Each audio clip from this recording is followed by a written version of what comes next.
Hello नमस्कार दोस्तों, मैं विकास तुहन एडवोकेट एक बार फिर से आप सभी का स्वागत करता हूं आपके अपने चैनल लीगल रूट्स में। तो दोस्तों, आज के इस वीडियो में जो टॉपिक हम कवर करने जा रहे हैं वो है सेक्शन 378 ऑफ आईपीसी यानी कि थेफ्ट का टॉपिक। तो देखिए, जो सेक्शन 378 है वो डिफाइन करता है हमारा थेफ्ट को, और इसकी अगर हम डेफिनेशन की बात करें जो कि आपके सामने लिखी हुई है, however intending to take dishonestly. अब यहाँ से जो सबसे पहला जो पॉइंट आया है वो आया है इंटेंडिंग यानी कि इंटेंशन टू टेक डिसऑनेस्टली। तो ये क्लियर कर रहा है कि जो इंटेंशन है वो प्रॉपर्टी को लेने की डिसऑनेस्ट इंटेंशन हो। अब जो डिसऑनेस्ट इंटेंशन है वो आपकी जो है वो डिफाइन है सेक्शन 24 आईपीसी में। अब देखिए, मैं आपको यहाँ पे क्लियरली पूरा मतलब एक्सप्लेन नहीं कर पाऊंगा कि डिसऑनेस्ट इंटेंशन क्या है। अब आगे चलते, एनी मूवेबल प्रॉपर्टी। जो मूवेबल प्रॉपर्टी है वो डिफाइन है सेक्शन 22 आईपीसी में। अब देखिए, मैं बेसिकली अगर आपको बताऊं कि मूवेबल प्रॉपर्टी क्या है और इमूवेबल प्रॉपर्टी क्या है, तो देखिए, मूवेबल प्रॉपर्टीज वो प्रॉपर्टी हैं जिनको इजीली एक प्लेस से दूसरे प्लेस पे मूव किया जा सकता है, और वहीं दूसरी तरफ जो इमूवेबल प्रॉपर्टी है उनको इजीली एक प्लेस से दूसरे प्लेस पे मूव नहीं किया जा सकता है। अब अगर मैं आपको एग्जांपल देके बताऊं तो जैसे कि ये आपका जो पेन है, इस पेन को कोई भी पर्सन एक प्लेस से दूसरे प्लेस पे इजीली मूव कर सकता है। वहीं दूसरी तरफ मान लीजिए कि कोई घर है, कोई मकान है, उसको एक प्लेस से दूसरे प्लेस पे मूव नहीं किया जा सकता, इसीलिए वो इमूवेबल प्रॉपर्टी है। अब यहीं पे अगर हम एक एग्जांपल ले किसी एक पेड़ का, जैसे कि अगर कोई भी पेड़ है, जब तक उसकी जड़ें मिट्टी में है तब तक वो एक इमूवेबल प्रॉपर्टी है, लेकिन जैसे ही उस पेड़ को काट दिया गया, उसके तने को काट दिया गया, किसी टहनी को काट दिया गया, तो उसी वक्त से वो तना, वो टहनी जो है वो एक मूवेबल प्रॉपर्टी है। अब इसके आगे बात करेंगे out of the possession of any person. अब यहाँ पे जो एनी पर्सन दिया गया है, इसका सीधा सा मतलब है कि जिस किसी पर्सन के पोजेशन में वो चीज़ है। यहाँ पे कहीं पे भी ओनरशिप का कोई भी वर्ड नहीं है, सिर्फ और सिर्फ पोजेशन के बारे में ही बात की गई है। यानी कि जो प्रॉपर्टी है वो प्रॉपर्टी उस पर्सन के पोजेशन में हो जिससे उस प्रॉपर्टी को लिया गया है। इसका कहीं भी ओनरशिप से कोई भी रिलेशन नहीं है। अब जैसे मान लीजिए कि इस पेन का ओनर कोई और पर्सन है, लेकिन करंटली ये पेन मेरे पोजीशन में है, तो इस टाइम पे अगर इस प्रॉपर्टी को मूव किया जाएगा, यानी कि इसे मेरे पोजीशन से मूव किया गया है, तो ये एक थेफ्ट है। अब इसके बाद दिया गया है विदाउट दैट पर्सन्स कंसेंट। ये बहुत इंपॉर्टेंट है। अब देखिए, यहाँ पे अगर ये पेन जो है, कोई पर्सन आया, उसने मुझसे बोला कि सर मुझे इस पेन की रिक्वायरमेंट है, क्या मुझे पेन दे देंगे? मैंने उसे ये पेन दे दिया, तो यहाँ पे ये विद कंसेंट है। वहीं दूसरी तरफ मान लीजिए कि मेरे हाथ में ये पेन था, कोई पर्सन आया और मुझसे ये पेन छीन के वो यहाँ से भाग गया, तो अब ये जो काम हुआ है ये मूवेबल प्रॉपर्टी थी, उसकी डिसऑनेस्ट इंटेंशन थी, तभी वो भाग के गया है। उसके बाद जो पॉइंट था हमारा out of the possession of any person, मेरे पोजेशन से पेन गया है। उसके बाद है विदाउट दैट पर्सन कंसेंट, यहाँ पे कहीं पे भी मेरी कोई कंसेंट नहीं थी। अब उसके बाद आया moves that property in order to such taking, यानी कि इसको ले जाने के पर्पज से उसने इस प्रॉपर्टी को मूव कर दिया है। उसने मेरे हाथ से जैसे ही इसको छीन लिया, ये प्रॉपर्टी यहाँ पे मूव हुई है। तो ये सारे के सारे इंग्रेडिएंट्स जो हैं वो एक थेफ्ट के ऑफेंस के इंग्रेडिएंट्स हैं। Is set to commit theft. अब देखिए, इसके जो बेसिक इंग्रेडिएंट्स जो निकल के आए हैं, वो सबसे पहला है इंटेंडिंग डिसऑनेस्टली, यानी कि डिसऑनेस्ट इंटेंशन। उसके बाद जो दूसरा इंग्रेडिएंट्स आया है मूवेबल प्रॉपर्टी, यानी कि जो प्रॉपर्टी है सिर्फ और सिर्फ मूवेबल प्रॉपर्टी की ही थेफ्ट हो सकती है, इमूवेबल प्रॉपर्टी की कभी भी कोई भी थेफ्ट नहीं हो सकती है। उसके बाद जो तीसरा पर्सन आया, वो तीसरा इंग्रेडिएंट्स आया, वो आया है आउट ऑफ द पोजेशन, यानी कि किसी भी पर्सन के पोजेशन से उस चीज़ को बाहर लेके जाना। उसके बाद जो नेक्स्ट पॉइंट आया दैट इज कंसेंट, यानी कि उस टाइम पे मेरी, यानी कि जिस भी पर्सन के पोजेशन से चीज़ को लिया गया है, उस पर्सन की किसी भी प्रकार की कोई भी कंसेंट नहीं ली गई है। Without the consent of that person the act is committed and it is an offence.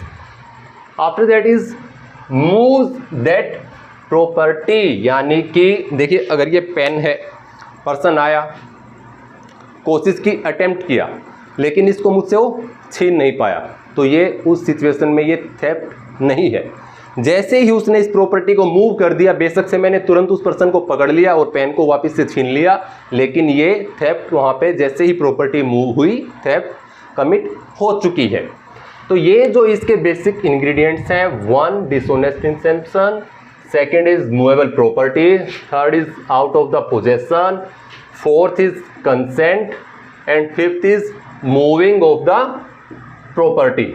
तो ये आपको जो इसके 5 बेसिक इंग्रेडिएंट्स हैं, ये आपको याद रखना बहुत ज़रूरी है। इन पांचों को मिलाने के बाद ही जो थेफ्ट का ऑफेंस है वो कंप्लीट होगा। अगर इनमें से कोई भी एक भी अगर इंग्रेडिएंट्स मिसिंग है तो उस सिचुएशन में वो एक्ट ऑफेंस नहीं होगा। अब इसका जैसे कि मैं आपको अगर एग्जांपल देता हूं, जैसे कि मान लीजिए ये पेन था, पेन मेरी पॉकेट में था, मेरे साथ कोई भी मेरा मिलने वाला है वो पर्सन आया, उसने मेरी पॉकेट से ये पेन निकाल लिया और वो पेन को लेके यहाँ से चला गया, लेकिन उसकी यहाँ पे कहीं पे भी कोई भी डिसऑनेस्ट इंटेंशन नहीं थी। उसके माइंड में था कि जैसे ही मेरा काम पूरा होगा मैं ये पेन सर को रिटर्न कर दूंगा। तो उस सिचुएशन में डिसऑनेस्ट इंटेंशन का जो इंग्रेडिएंट है वो कंप्लीट नहीं हुआ, तो ये एक्ट जो है वो थेफ्ट नहीं है। अब दूसरा एग्जांपल मैं आपको दूं, पेन मेरी पॉकेट में है, पर्सन आया, उसने पेन को लिया, सर क्या मैं आपका पेन ले सकता हूँ। यहाँ पे उसने मेरी कंसेंट जो है वो प्रॉपरली ऑब्टेन की है, तो यहाँ पे भी ये जो ऑफेंस है ये थेफ्ट का ऑफेंस नहीं है। उसके बाद हम बात करेंगे मूवेबल प्रॉपर्टी की। अब देखिए जैसे मूवेबल प्रॉपर्टी का, जैसे कि मैंने आपको बताया है कि वो सारी प्रॉपर्टीज जिनको इजीली मूव किया जा सकता है। तो देखिए मूवेबल प्रॉपर्टी में मैंने आपको बताया कि मान लीजिए कोई एक पेड़ है, अभी ये पेड़ है, जैसे कि ये कोई पेड़ है, इस पे ये डिफरेंट जो इसकी टहनियाँ हैं, ठीक है। अब जब तक ये टहनियाँ इस पेड़ के साथ हैं तब तक ये एक इमूवेबल प्रॉपर्टी है, लेकिन जैसे ही मैंने ये टहनी काट दी, कटने के बाद ये टहनी जैसे ही इससे अलग हुई और ये टहनी यहाँ ज़मीन पे गिरी, तुरंत बाद इसी टाइम से ये एक मूवेबल प्रॉपर्टी बन गई है। ओके, तो ये है आपका इमूवेबल से मूवेबल कैसे हो सकता है। सेम सिचुएशन है, मान लीजिए आपके घर पे कोई फ़ैन है, जब तक वो फ़ैन आपका छत से लगा हुआ है या दीवार से लगा हुआ है तब तक वो फ़ैन एक इमूवेबल प्रॉपर्टी है, लेकिन जैसे ही उस फ़ैन को उस छत से या उस दीवार से उतार दिया गया है उसके तुरंत टाइम से ही वो एक जो फ़ैन है वो एक मूवेबल प्रॉपर्टी बन चुका है। अब इसके बाद अगर मैं आपको और भी कोई एग्जांपल से इस चीज़ को समझाऊं, तो मान लीजिए आप किसी के घर के बाहर से गुजर रहे हैं, आपने देखा कि इस घर में कोई भी एक डॉग है। अब आप चाहते हैं कि आप उस डॉग को अपने साथ ले जाएं, तो आपने अब उस डॉग को गली से निकलते टाइम, उसके घर के सामने से निकलते टाइम आपने उसको बिस्किट डाल दिए ताकि वो जो डॉग है वो उन बिस्किट्स के चक्कर में बाहर आए और आप उसे पकड़ लें। तो जैसे ही आपने वो बिस्किट डाले और उस डॉग ने अपने प्लेस से मूव करना स्टार्ट किया, उसी टाइम से आप थेफ्ट का ऑफेंस कमिट कर चुके हैं। इसके साथ ही अगर मैं आपको कोई दूसरा एग्जांपल दूं, मान लीजिए कोई बैलगाड़ी है, ये अपने एक प्लेस पे खड़ी है और जो उसका ओनर है उसने उसके टायर्स के नीचे यहाँ पे कोई भी एक पत्थर लगा दिया है। अब आपकी इंटेंशन है कि मैं इस बैलगाड़ी को यहाँ से कैसे मूव करूँ, कैसे मैं इसको यहाँ से लेके भागूँ। अब आपने उस गाड़ी को मूव करने के पर्पज से जैसे ही इस पत्थर को हटाया और गाड़ी ने मूव करना स्टार्ट किया, उसी टाइम से वो आपने जो थेफ्ट है वो कमिट कर दी। तो देखिए इसके और भी काफ़ी सारे एग्जांपल्स जो हैं थेफ्ट से रिलेटेड हैं, जो कि इलिस्ट्रेशन जो बेरेक में भी दी गई है वो आपको मैं थोड़ा सा ब्रीफ में बता दूंगा। अब देखिए जैसे कि ए पर्सन है, ये ऑन रोड कहीं पे जा रहा है, तो इसको ऑन रोड कोई भी एक रिंग जो है वो यहाँ पे मिलती है।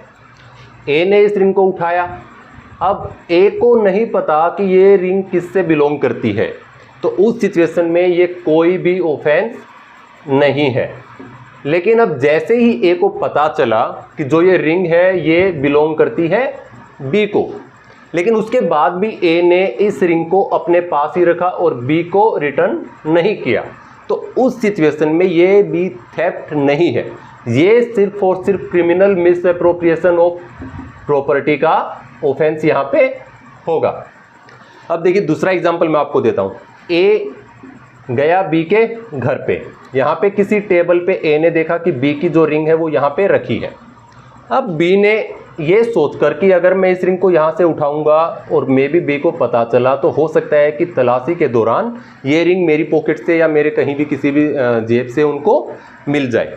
तो ए इस रिंग को यहाँ से उठाकर एक ऐसे प्लेस पर जो कि ऐसा प्लेस है जिसके बारे में कोई नहीं सोचेगा कि यहाँ पे भी रिंग हो सकती है, यहाँ पे उस रिंग को रख देता है कि मैं बाद में आके इस रिंग को यहाँ से उठा लूँगा।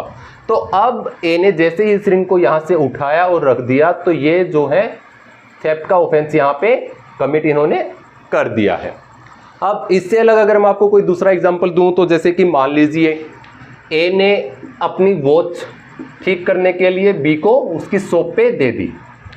अब ए बी की शॉप पे गया, अब ए ने बी को 50 रुपये इसकी रिपेयरिंग की कॉस्ट जो है वो पे करनी है। अब ए जैसे ही बी की शॉप पे गया तो इसने 50 रुपये देने की बजाय अपनी जो वॉच है वो बी के पोजीशन से ली और यहाँ से निकल गया।